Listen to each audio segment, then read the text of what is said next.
सुनो गौर से 11th वालों, थोड़ी नजर इन ज्योग्राफी के प्रश्नों पर डालो।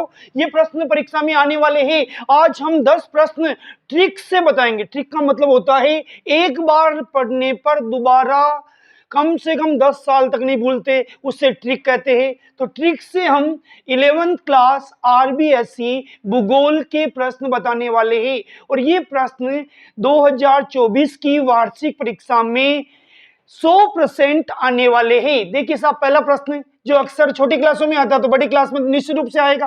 कर्क रेखा भारत के कितने राज्यों से गुजरती है, नाम लिखो।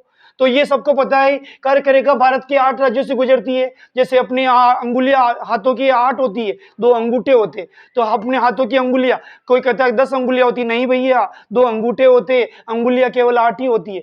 तो कर्क रेखा भारत के 8 राज्यों से गुजरती है। अब इनका नाम याद करने में बच्चे घबरा जाते, भूल जाते। परीक्षा का प्रेशर ऐसा होता है कि उनको ओरिजिनल प्रेशर बनने लग जाता है। तो देखिए, उन राज्यों के नाम मैं पहले बोल देता हूं, फिर एक ट्रिक बताऊंगा। मध्य प्रदेश, गुजरात, राजस्थान, मिजोरम, छत्तीसगढ़, झारखंड, पश्चिम बंगाल, त्रिपुरा। तो इन राज्यों को याद करने के लिए आपको एक शब्द याद रखना पड़ेगा कि मगरमच्छ जपटा। कौन जपटा? नाम से डरिए मत, केवल याद करने के लिए ट्रिक। ये ट्रिक वहां लिखनी नहीं है, ये केवल मैं समझाने के लिए आपको समझा रहा हूं। देखिए, मगरमच्छ जपटा, तो मैं का मतलब हो गया मध्य प्रदेश, गए का मतलब हो गया गुजरात, रह का मतलब अपना राजस्थान, वापिस मैं का मतलब मिजोरम, और छः का मतलब छत्तीसगढ़। फिर से समझ लीजिए मगरमच्छ का पूरा नाम। मैं फॉर मध्य प्रदेश, गए फॉर गुजरात, रह फॉर राजस्थान, मैं फॉर मिजोरम, छः फॉर छत्तीसगढ़, जय का अब जपटा, जपटा में जय झंडे वाला, जय फॉर झारखंड, पै फॉर पश्चिम बंगाल, और टा का मतलब त्रा बोल दो, और त्रिपुरा। तो बताइए 8 राज्य याद हुए नहीं हुए? एक शब्द याद रखना पड़ा दिमाग में, वो भी मगरमच्छ जपटा। मैं का मतलब मध्य प्रदेश, गए का मतलब गुजरात, रह का मतलब राजस्थान, मैं का मतलब वापिस क्या है मिजोरम, और छः का मतलब छत्तीसगढ़, जपटे में जय का मतलब झारखंड, पै का मतलब पश्चिम बंगाल राज्य, और टा का त्रा बोल दो, तोतला बच्चा बोल रहा त्रिपुरा। तो ये 8 राज्य आपको याद हो जाएंगे, ये हमारा दावा है। अगर आप हमारे वीडियो को शेयर करोगे, लाइक करोगे, कमेंट करोगे और सब्सक्राइब करोगे तो हम दूसरे भी ज्योग्राफी के वीडियो बनाने का पूरा प्रयास करेंगे। देखिए साहब, दूसरा प्रश्न है, बंगाल का शोक किस नदी को कहा जाता है?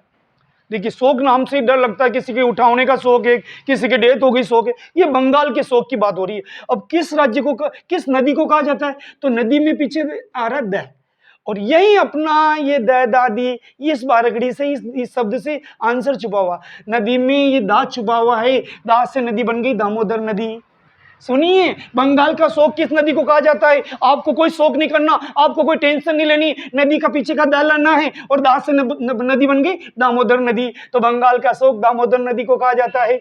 अगला तीसरा प्रश्न वेरी इंपॉर्टेंट, बिहार का शोक किस नदी को कहा जाता है? तो बिहार का शोक में आप शोक को उल्टा कर दो, शोक को उल्टा करेंगे तो नदी का नाम आ जाएगा कोसी। अब थोड़ा एडजस्टमेंट तो करना पड़ता है, शोक कैसे बन गया को, और सै को सी बना दिया, तो कोसी नदी को बिहार का शोक कहा जाता है। तो देखिए ना साहब, बिहार के शोक किस नदी को कहा जाता है, इसमें से हमने चुन लिया इस शब्द को, इसको उल्टा कर दिया, शोक से बन गया कोसी नदी। अगला प्रश्न है चौथा, वेरी इंपॉर्टेंट, नमामि गंगे परियोजना कब शुरू हुई?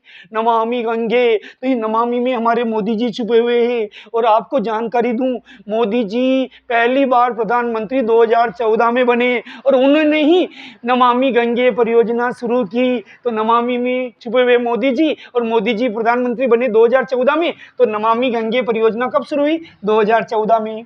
अगला प्रश्न बहुत इंपॉर्टेंट, शानदार प्रश्न, इधर देखिए साहब मेरे बच्चों, इस वीडियो को शेयर करना, अच्छा लगे तो लाइक करना। चंबल नदी का उद्गम स्थल कौन सा प्रदेश है? तो देखिए, प्रदेश तो पहले ही ये आंसर में आ गया, और ये आधा में है ना, ये मुझे पूरा बनाओ ना, तो आधा में से क्या बन गया? मध्य। तो चंबल नदी का उद्गम स्थल कौन सा प्रदेश है? तो ये चंबल में से तो आधा में ले लो मध्य, और पीछे पीछे वाला प्रदेश ले लो, तो आधा में का पूरा नाम हो गया मध्य प्रदेश, यानी चंबल नदी का उद्गम स्थल मध्य प्रदेश है। अगला प्रश्न बहुत इंपॉर्टेंट है, पाठ का नाम भी है ये, अफवाह किसे कहते हैं? किसी के बारे में झूठ बोल देना और कुछ बात देना, वो तो होती है अफवाह। इंसान उड़ाते रहते, क्या करें, उनको अफवाह उड़ाने में मजा आता है, लेकिन ये भूगोल का अफवाह है। अफवाह किसे कहते हैं? जैसे मैंने बाल्टी पर पानी लाया और उसको ढोल दिया, यानी जल का क्या हो गया? प्रवाह। उस जल प्रवाह को क्या कहते हैं? अफवाह। जल प्रवाह को अफवाह कहा जाता है। शॉर्ट एंड स्वीट परिभाषा, इससे बढ़िया हो नहीं सकता। जल के प्रवाह को क्या कहा जाता है? अफवाह। अब इसी में थोड़ी बड़ी परिभाषा बनेगी, इसी से मिलते जुलते शब्द हो गया, अफवाह तंत्र किसे कहते हैं? अफवाह किसे कहते हैं? जल के प्रवाह को अफवाह कहते हैं। और अफवाह तंत्र किसे कहते हैं?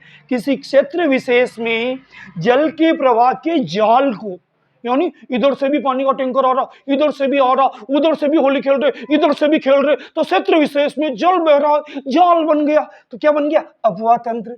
किसी क्षेत्र विशेष में जल के प्रवाह के जाल को अफवाह तंत्र कहा जाता है।